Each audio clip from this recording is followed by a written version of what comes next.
Hello, my name is Hiro Tsukamoto.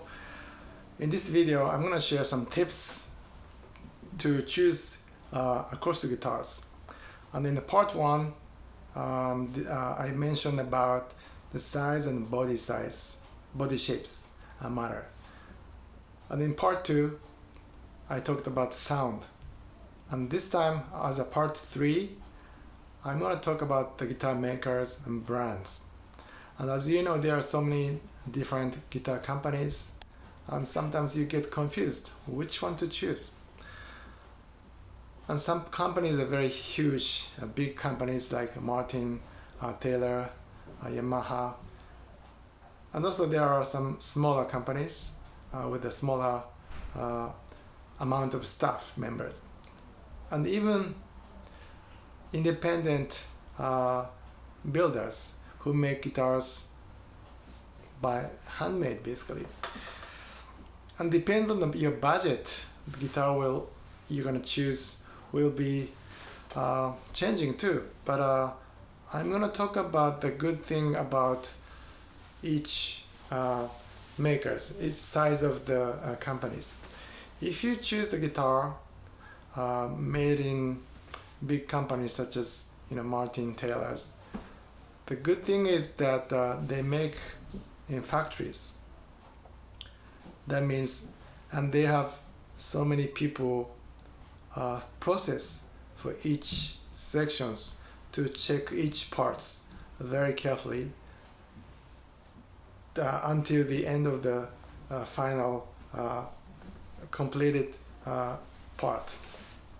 That means when the guitars are completed, it was checked so many times. That means basically you don't have much difference, depending on the guitars you choose. That's a good part.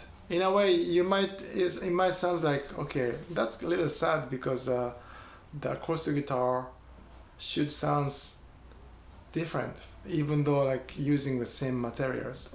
That is true too.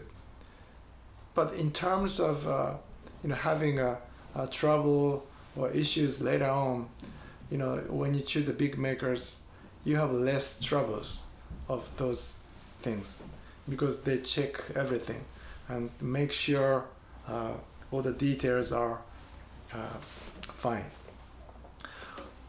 On the other hand, when you choose the smaller companies, the smaller staff members, each guitars will be different, even though same models with the same materials. That's a great part. When you choose the boutique guitars, which means like handmade guitars built by independent luthiers, you're gonna attach to each guitars more and more, because each guitars that they made, they put their passion directly to each guitars. So I think each guitar has more stories to tell, and basically one and only. So if you encounter the guitar you love, you can basically live with it, and then so that's a great part of independent luthiers. But the thing is, if you choose the smaller companies and the boutique guitars, what you have to do is you have to take care of the guitars carefully, because it's very sensitive, especially humidity. You have to pay attention to where you are, how the temperature and humidity, because it might break if you don't pay attention. So that's the key. And my final thing I want to mention, choosing acoustic guitar. If you choose a good guitar, you should take some time to explore. Okay, and because I teach guitars and some of my students do this. Okay, I got this guitar and play it a little bit, and then they said, okay, this is not the sound I was searching for. I want something different. But instead, and then they get another guitar and they play for a while, and they say, okay, I need something different, and they repeat that cycle.